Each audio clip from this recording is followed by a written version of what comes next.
참을 인자 세시면 살인을 면한다라는 말이 있습니다. 그만큼 인내라고 하는 단어는 굉장히 중요한 단어이죠. 그러나 요즘 시대의 사람들을 보면 이 인내가 참 어려운 것 같습니다. 이게 뭐 어른들 볼 때는 인내가 부족하다라고 말씀하실 수는 있겠지만, 그러나 정말 뭐 사실 또 역으로 말하면 그렇게 키운 게 우리 부모님 또 우리 어른들이기 때문에 사실 좀 우리는 시대의 어려움들을 어른들의 입장에서는 할 말은 없는 것 같아요. 그래서 잘못됐다라고 말씀드리는 건 아니고, 이 시대가 그만큼 좀 어려운 면들이 참 다양하게 있지만 그 중에 하나가 바로 인내하지 못한다라는 거예요. 왜냐하면 그만큼 우리 어른들 세대들은 너무나 어려운 형편들, 제대로 먹지 못하는 경우도 허다했고, 또 여러 가지 불편한 요소들이 굉장히 많았지만 그것을 굳굳하게 버티고 견디고 그렇게 살아와서 지금 이렇게 한국 사회가 되었다는 것은 엄연한 사실이고 부인할 수 없는 우리 어른, 우리 기성세대들의 수고와 헌신이라고 할 수 있습니다. 최근에 지금 이 연일 뉴스에서 나오는 이슈 중에 하나가 밀양 이 성폭행 이 사건입니다. 그 당시 이제 중학생 남학생들이 한 여학생을 1년여 동안 괴롭혔던 아주 끔찍한 사고였습니다. 근데 이 사고가 지금 굉장히 이슈가 되고 있는 건, 이들이 시간이 벌써 지나왔기 때문에 한 20여 년 시간이 지났다는 거죠. 그러니까 그 중학생, 그 범죄를 저질렀던 중학생들이 이제 30살 중반 후반이 되어가고 있으니 가정을 이루고 또 사회의 어떤 이 중심부에 올라갔던 거죠. 근데 이제 그 당시 제대로 된 처벌을 받지 못했고, 심지어 경찰들이나 이런 부분들이 조사가 제대로 이루어지지 못해서 2차, 3차 가해가 됐는데 제대로 된 처벌을 받지 못했다. 그래서 지금 최근에 이 사람들의 신상을 공개하고 막 이런 게 되어지고 있습니다.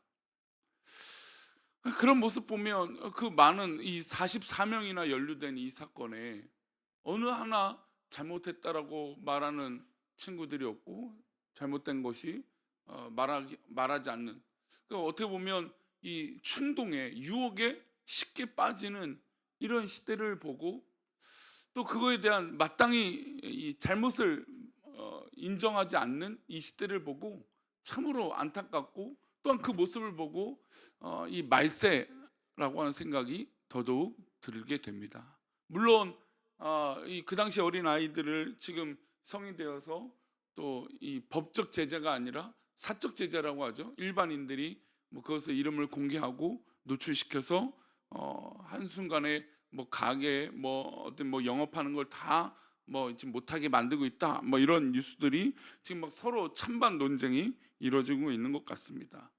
뭐 저는 뭐 그런 일들을 떠나서 지금 이 보여지는 이 시대의 아픔들이 있으니까 사람들이 또 이런 그러니까 법적인 제재를 하지 않는 이 사적 가해에 대해서 굉장히 박수를 쳐주고 있어요. 이게 뭐냐면 사람들이 그만큼 억눌리고 상처들이 많기 때문이에요. 그래서 이 상처를 누군가가 이렇게 대신해서 풀어주는 것에 대해서 사람들이 열광하고 있다는 거죠. 근데 말씀드린 대로 이런 현상들은 어떻게 보면 말세의 때예요. 말세라고 하는 이 정말 이 어려운 때를 상징하고 있는 어떤 그런 보여지는 사회 현상이라고 할 수 있는 것이죠. 이런 모습을 보고 하나님은 인내라고 하는 단어를 우리에게 말씀하고 계세요. 물론 그렇게 당한 사람이 사고를 당하고 폭행을 당한 사람이 인내하라 이런 관점이 아니죠. 이 인내는 영적인 인내를 말하고 있습니다.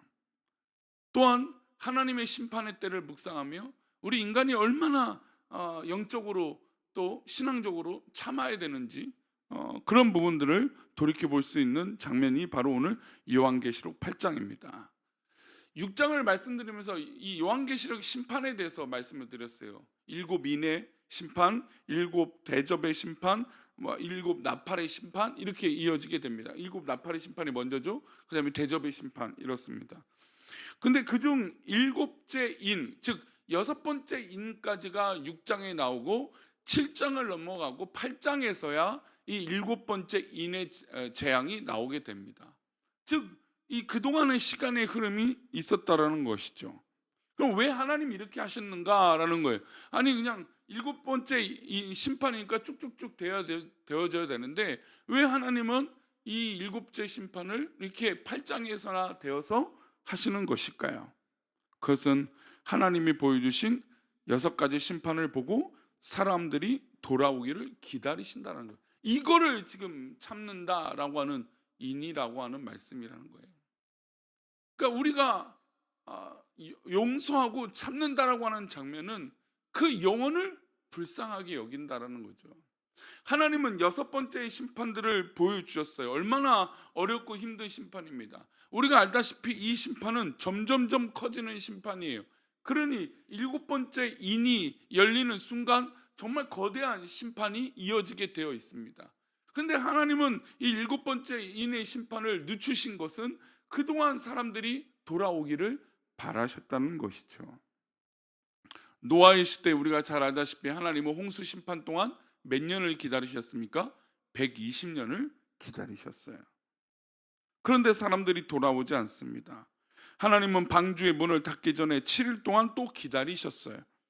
이것은 하나님의 극진하신 사랑이죠. 소돔과 고모라 심판하시기 전 하나님은 아브라함에게 말씀하셨어요. 그리고 아브라함은 하나님께 간청하고 중보 기도를 합니다. 50명부터 10명에 이르기까지 그 중보 기도를 하는 동안 하나님은 어떻게 하셨습니까? 기다리신 거죠. 우리가 잘해서 하나님이 기다리신 게 아니라 우리가 돌아오기를 기다리시기 위해서 하나님은 참고 계신다라는 거예요. 우리 아이들을 키워보시면, 우리 어른들을 보시면 아시겠지만 아이들이 가끔 착각할 때가 있어요. 뭐 귀여운 착각이라고 할 수 있지만 혼날 일인데 자기가 마치 잘해서 이 시간들을 보내고 있는 것처럼 착각하는 아이들이 있어요. 그럼 부모님이 그 모습을 보고 얘기하죠. 너 지금 잘해서 이렇게 하는 거 아니야? 너 지금 혼나야 되는데 기회를 주는 거야? 라고 말씀해 주시죠. 근데 그것을 깨달은 아이는 지금 부모님이 참고 계시는 거구나, 기다리고 계시는 거구나, 나 지금 또 장난치거나 잘못하면 안 되는 거구나 라고 깨닫기를 우리 하나님 역시 바라고 계신다는 거죠. 그래서 하나님은 마지막 이 종말의 때에 일곱 번째 인을 떼시기 전에 기다리고 계신다는 것을 오늘 본문에 통해서 말씀하세요. 우리 1절인데요 다시 한번 볼까요? 일곱째 인을 떼실 때 말씀하신 대로 하늘이 고요했습니다. 일곱 번째 인이 떼어지면 바로 막 심판이 이어진 게 아니라 한 반 시간 정도, 한 30여 분 정도 시간에 고요함이 있었습니다. 어떻게 보면 폭풍 전야죠. 폭풍 전야는 고요한 것처럼 보이지만 이내 폭풍이 몰아칠 것입니다. 5절을 볼까요? 천사가 향로를 가지고 제단에 불을 담아다가 땅의 소돔에 우레와 음성과 번개와 지진이 나더라. 천사가 향로를 가지고 제단에 불을 담아다가 땅에 쏟았더니 이제야 그 우레와 번개와 지진이 일어나게 되는 일입니다. 우리도 가끔 이제 뭐 또 여름이 다가오니까 태풍이 불고 번개가 치면 얼마나 무섭습니까? 요즘은 점점점 이 번개가 굉장히 커진다라는 게 실제로 좀 느껴지는 것 같아요. 그러니까 우리나라가 더워지고 있잖아요. 그러니까 더워지고 있으니까 그만큼 이 자연 현상들이 급변한 현상들이 일어나는데 그 중에 하나가 번개 치는 거예요.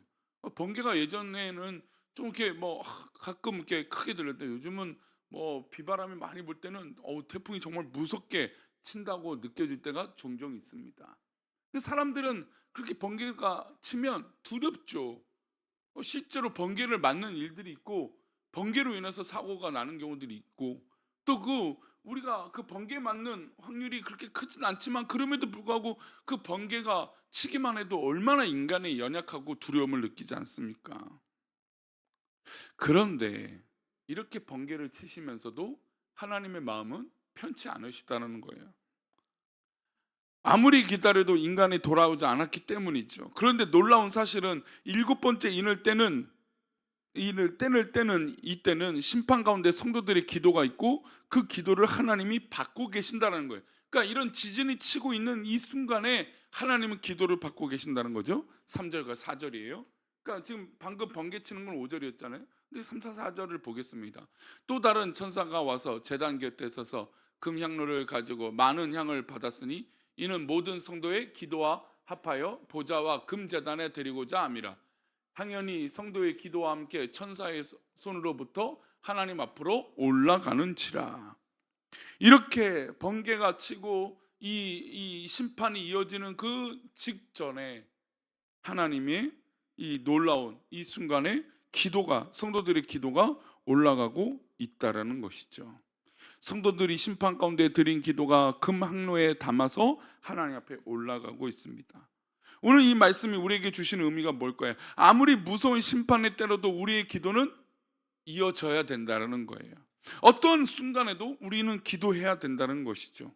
우리 인생에서 어떤 문제와 어려움이 일어나도 우리는 기도해야 되는 것이고 기도를 쉬어서는 안 됩니다.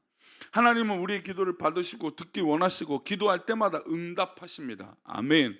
오늘 그 말씀이 그것을 증거하고 있는 건 아닙니까? 지금 이 심판의 때를 앞두고 있는 이 순간에 기도가 하나님 보좌에 올라가고 있다는 것이죠. 그러면 성도는 기도할 때가 있고 기도하지 않을 때가 있을까요? 아직 희망이 남아있을 때만 열심히 기도해야 될까요? 아니죠. 우리는 분명하게 확신해야 돼요. 내가 기도하면 분명히 하나님 들어주세요. 그런데 문제는 열심히 기도하는데 그 순간에 들어지지 않는다고 해서 또 이루어지지 않는다고 해서 포기해서는 안 된다는 것입니다. 열심히 기도했다면 하나님의 뜻을 더 믿고 기도하는 것입니다. 오늘 말씀을 보면 무시무시한 심판의 때에도 기도하면 그 기도가 하나님의 제단 위에 올라갑니다. 그런데 더불어서 모두 이어지고 있습니까? 심판도 진행되고 있다는 것이죠. 그러니 우리는 어떤 결과를 보고 기도하는 것이 아니라 내가 지금 이 순간에도 어떠한 상황에도 또 내 뜻대로 되지 않는 그 순간에도 우리는 기도해야 되는 것이에요. 예수님은 우리에게 항상 기도하고 낙심하지 말아야 될 것을 말씀하셨어요. 사도 바울은 쉬지 말고 기도하라고 말했습니다. 그러니 우리 인생에 어떤 고난과 환난과 어려움이 있을지라도 포기하지 말고 열심히 하나님 앞에 기도하고 하나님 앞에 그 내 기도가 상달되어진다는 것을 믿고 기도하시기를 바랍니다.